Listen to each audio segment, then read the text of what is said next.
It was former Congressman Joseph DioGuardi and the board of the Albanian American Civic League who described to me in vivid detail a Tirana of just a few years ago, in which citizens wearing nearly identical suits moved furtively through the main square, where now a multitude passes and mingles daily. A Tirana in which only government officials were allowed to own cars, where now hundreds of automobiles traverse the streets. A Tirana in which there was almost no commercial activity amid an absolutely threadbare existence, in which now, as I have witnessed, free enterprise is flourishing along with foreign investment.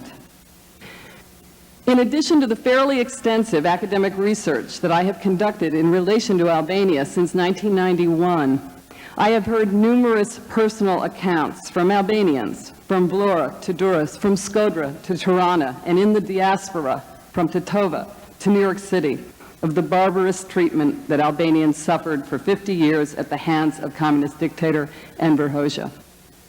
I never knew that Albania, the Albania that prior to the collapse of communism had cut off all of its communication with the rest of the world and was quite typically referred to as a prison without walls. However, since 1993, I have met the survivors of the old Albania and made 3 trips there, including a delegation joining with Congressman Gilman, who was en route from Athens to Tirana to discuss Greek-Albanian relations with President Sali Berisha. This was in August of 1995. I know the face of the new Albania, and nothing, including the recent elections, has altered my belief that Albania's movement from the most brutally repressive and centralized communist regime in Europe to a nascent democratic society in the space of only 4 years is an astonishing accomplishment worthy of our respect and, much more important, to our support. For 50 years, there was no consistent or considerable outcry against the ferocious totalitarianism of the Hoxha regime. Where was the world's indignation when Albanians lived on the brink of starvation in a constant state of fear? Since the collapse of that regime 5 years ago, Albania, with minimal support and recognition for making a peaceful transition to a democratic state and for undergoing a thorough restructuring of its economy, has groped into the late 20th century. Why have we been so sparing in our response to this transformation?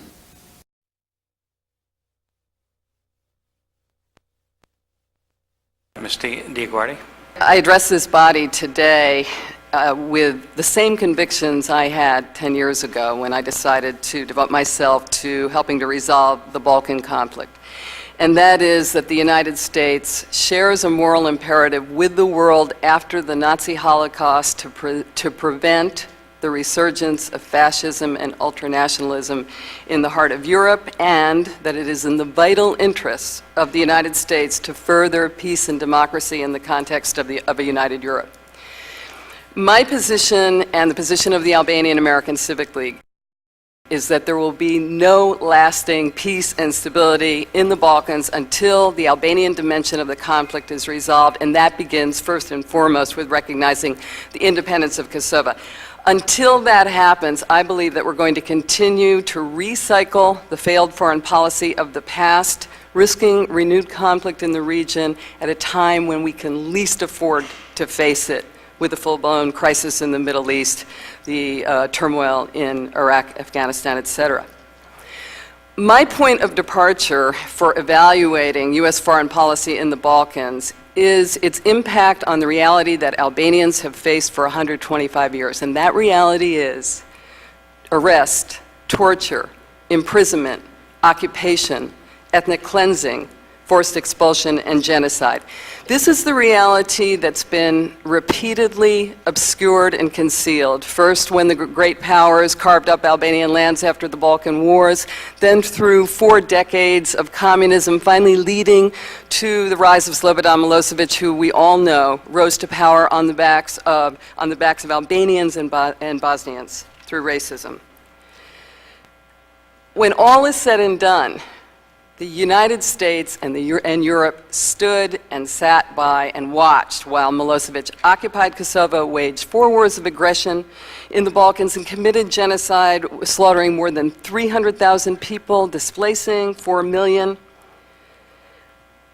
And I actually believe the United States never intended to intervene in Kosovo. It was finally forced to in 1 year when the Kosovo Liberation Army rose up to defend the innocent civilians of Kosovo, and our own diplomatic maneuverings failed. I believe that Albanians in post-war Kosovo are back to exactly where they were in 1913, at the mercy of external powers, this time the United States as well as Russia and Europe, and they are wrongly being depicted by Serbia as the principal source of violence in the Balkans and wrongly as a threat to regional stability.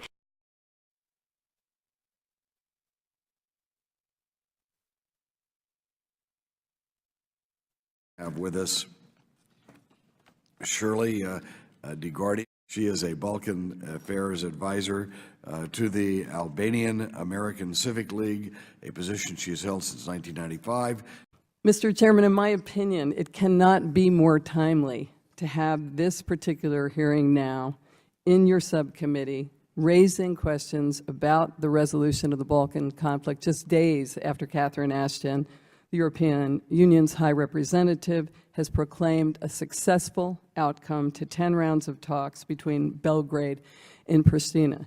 If the outcome were genuinely successful, this hearing would not be necessary, but unfortunately, in my opinion, the agreement between Serbian Prime Minister Dačić and Prime Minister Thaci is a quick fix. It does not amount to a comprehensive and effective agreement that will bring lasting peace and stability to the region. In my opinion, this will only happen when Serbia recognizes Kosovo's sovereignty and its admission to international institutions, grants equal civil and human rights to the Albanian majority in the Preševa Valley, on a par, I might add, with the rights that are currently enjoyed by Serbs in Kosovo, relinquishes its parallel structures in northern Kosovo, and focuses on the economic and political development of Serbia.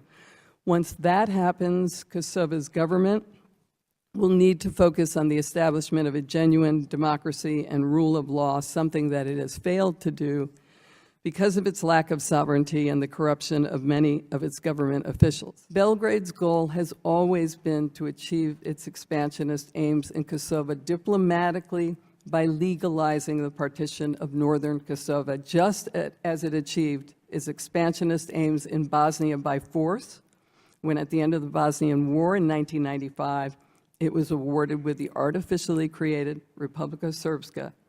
Ever since the war ended in June '99, there's been an effort to destabilize the North. Well, thank you, Shirley. Thank you, Joe. Thank you, first of all, on behalf of Chairman Royce and our Foreign Affairs Committee. Allow me to welcome you here today for this timely and important briefing and discussion. Ileana is one of the leaders in the foreign policy community in the United States and cares deeply about human rights issues, and that's really what we're about here. Because with the exception of the Clinton administration, and they had to be pushed when they dropped NATO's bombs on Serbia, all of our administrations in our lifetime have been taking a backseat to Europe, being involved in a policy of appeasement and containment, which does not work. And we always know when we take a backseat to Europe, ultimately because they can't, by virtue of their 28-member nation status, all having divergent views, it doesn't work. Even now we have 5 of those nations who don't recognize the independence of Kosovo. So it's always been the House Committee on Foreign Affairs. It's been Congressman Gilman, Lantos, Biden, Hyde, you, Dana Rohrabacher, quite explicitly, who made it possible, working with us in part, our information, and having more than one hearing over time, that led to peace in the region up to a certain point and the independence of Kosovo. Unfortunately, we are now back to where we kind of all began. We know that the bombs were dropped and it stopped the war finally, Slobodan Milosevic's genocidal march across Europe for a decade. Then, what happens in 2001? Macedonia erupts, and there's a great, fanfare about who was really responsible. It took us a year to convince state and the National Security Council it wasn't Albanians who actually initiated this. It was actually coming from the ethnic Macedonian Slav ruling party, and we tried to even speak with them to say, don't move this into a military conflict. This can be resolved diplomatically, but unfortunately, no one anywhere was paying attention. But we need a reset button there because there's been too much of an orientation of, let's just have stability. Stability at all costs. That's terrible. And it is. And we know now in the 21st century this can That no does longer not work. know. Human rights now Yes. has to come to the They have forefront. to push us. And what we especially want to do is ask for the United States to now pay attention because we're in danger, and I'll tell you why we're in danger. Macedonia is in line to enter NATO and enter the EU, and I'm very curious about how this can happen given the terrible conditions in which I see. non-ethnic being Macedonians treated. are being treated, but also even many ethnic Macedonians, because we have all through the region now a power elite holding on to most of the benefits. And a corrupt. Corrupt power elite, and why, oh why, oh why, has the United States and the EU, have Washington and Brussels thought they could look the other way as if I see. nothing, was about to emerge.